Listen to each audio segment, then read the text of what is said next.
नमस्कार, मैं बीना कुमारी। आज चर्चा नीतीश के शराबबंदी नीति का। आखिर क्यों? जब बिहार में शराब की होम डिलीवरी हो रही है तो ये नाटक क्यों? किसका फायदा, किसका नुकसान? आज इसी पे चर्चा करते हैं। नीतीश कुमार अपनी हर जनसभा में 2005 से पहले बिहार में कुछ नहीं था, सब काम उन्हीं के आने पर हुआ है, महिलाएं घर से पहले बाहर नहीं निकल पाती थी की चर्चा करते हैं। 2005 से पहले बिहार में जंगल राज था, पति पत्नी को मौका मिला पर उन्होंने कुछ नहीं किया। ऐसी कोई गलती नहीं कीजिएगा कि फिर से जंगल राज आ जाए, यादी यादी दोहराते रहते हैं। जिस तरह मोदी जी अल्पसंख्यक मुसलमानों का डर बहुसंख्यक हिंदू को दिखाकर वोट मांगते हैं, ठीक उसी तरह नीतीश लालू का भय दिखाकर वोट मांगते हैं। लालू विरोध के अलावा नीतीश के भाषण में कुछ भी नया नहीं होता है। ऐसा प्रतीत होता है कि एक थका हुआ मुख्यमंत्री नीरस भाषण देता है जिसमें कोई ऊर्जा नहीं होती है। नीतीश कुमार अपनी सुविधा के अनुसार जब लालू के साथ होते हैं तो बीजेपी बड़का झूठा पार्टी होती है, और जब बीजेपी के साथ होते हैं तो लालू जंगल राज के प्रतीक होते हैं।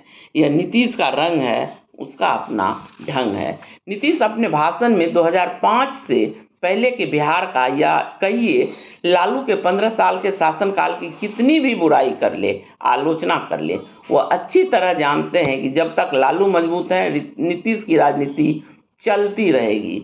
जिस दिन लालू कमजोर हुए नीतीश को भाजपा समर्थन नहीं देगी। नीतीश बखूबी जानते हैं कि वह लालू का ही 15 साल का शासनकाल था, जिसके डर से बिहार का अगरा वोटर भाजपा के रास्ते नीतीश को नेता मान रहा है। यह लालू की ही सियासत है जिसके केंद्र में नीतीश का मुख्यमंत्री का पद पिछले 19 साल से सलामत है, नहीं तो भाजपा कब का अपना मुख्यमंत्री बना लेती। यकीन मानिए, अगर आज भाजपा को यह भरोसा हो जाए कि लालू नीतीश के साथ नहीं आएंगे तो तुरंत भाजपा नीतीश को मुख्यमंत्री की कुर्सी से हटा देगी।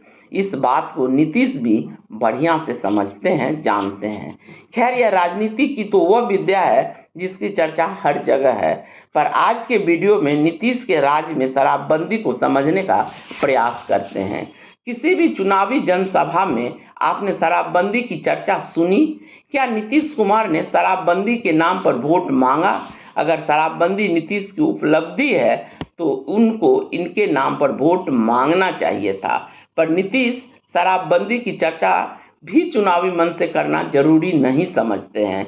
नीतीश के बिहार में उनके शराबबंदी को ध्यान से देखेंगे तो आप पाएंगे कि जिन राज्यों में शराबबंदी नहीं है उससे भी आसानी से बिहार में शराब उपलब्ध है। दिल्ली, मुंबई जैसे महानगर में तो शराब लेने दुकान तक जाना पड़ता है, पर नीतीश के बिहार में शराब की होम डिलीवरी होती है। घर ही नहीं, आपको खेत, बगीचा, नदी, सड़क, चौक, चौराहा, जहां चाहेंगे आपको वहीं शराब उपलब्ध करवा दिया जाएगा। बस कीमत थोड़ी ज़्यादा लगती है। देश में इस तरह की सुविधा कम से कम उन राज्यों में तो नहीं है जहां शराबबंदी नहीं है। शराबबंदी नीतीश कुमार की एक जिद है जिससे बिहार को नुकसान तो हो ही रहा है, बल्कि लोग भी नकली शराब पीकर अपना जान गंवा रहे हैं। अदालतों का समय भी बर्बाद हो रहा है। 1 अप्रैल 2016 से बिहार में पूर्ण शराबबंदी है। शराबबंदी से पहले 2015 में बिहार सरकार को 4000 करोड़ की कमाई हुई थी। तब से आज तक लगभग 35-40 हजार करोड़ के राजस्व का नुकसान हुआ है। शराबबंदी लागू करने के लिए महानिषेध विभाग पर करोड़ों रुपये सालाना खर्च किए जा रहे हैं, जो जनता के पैसों का दुरुपयोग है।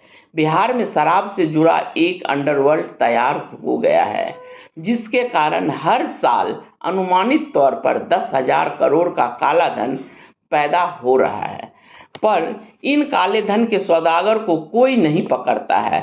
शराब कहां से आता है, कैसे राज्य के विभिन्न हिस्सों में पहुंचता है, क्या यह जानकारी सुशासन बाबू के पुलिस को नहीं है? यह एक सुनियोजित अपराध है जिसकी कमाई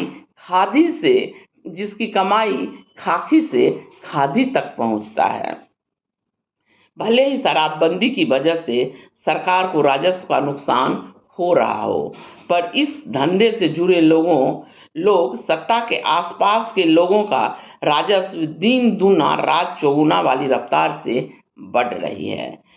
यही स्थिति नीतीश के 2005 के पहले यह स्थिति नीतीश के 2005 के पहले वाले बिहार से भयावह है या नहीं, एक बार अवश्य सोचिएगा। बिहार के पूर्व मुख्यमंत्री जीतन राम मांझी तक ने कहा था कि बिहार में बड़े बड़े अफसर और नेता रात को शराब पीते हैं, पर उन पर कोई कार्रवाई नहीं होती है। यह सच है, यह दारू बेचने वाले पर कोई कार्रवाई नहीं होती है। बिहार की जेलों में केवल गरीब और दिहाड़ी मजदूर बंद हैं। समर्थवान खुलेआम शराब बेच रहा है। सुशासन बाबू की पुलिस या तो मजबूर है या मिली हुई है। अदालतों के समय समय पर बिहार सरकार को खूब खरी खोटी सुनाई। पटना हाईकोर्ट ने तो इसे बिहार सरकार की विफलता बताते हुए यहाँ तक कह दिया था कि इसकी वजह से लोगों को गांजा, चरस और दूसरे ड्रग्स की लत लग रही है। आखिर बिहार में शराबबंदी, जहरीली शराब से मौत की जिम्मेदारी तो नीतीश कुमार को लेना ही चाहिए। शराबबंदी से हुए नुकसान की जिम्मेदारी भी नीतीश कुमार की ही है। एक खास वर्ग को नीतीश शराबबंदी से व्यापार दे रहे हैं, इस वर्ग को फायदा पहुंचा रहे हैं, उस वर्ग को फायदा पहुंचा रहे हैं। संभवतः उसी कारण से नीतीश शराबबंदी नहीं हटा रहे हैं। यह सच है कि जितने भी जहरीले शराब पीकर जिनकी जान जा रही है वो मजदूर वर्ग के लोग हैं, गरीब वर्ग के लोग हैं, गरीब गुरबा हैं। आखिर वो घर में एक ही होते हैं कमाने वाले, पर जहरीली शराब से उनका भी जान चला जाता है। आखिर इसका जिम्मेवार कौन है? नीतीश की ये जिद बिहार को नुकसान दे रही है या फायदा? एक बार आप लोग जरूर सोचिएगा। नमस्कार, धन्यवाद।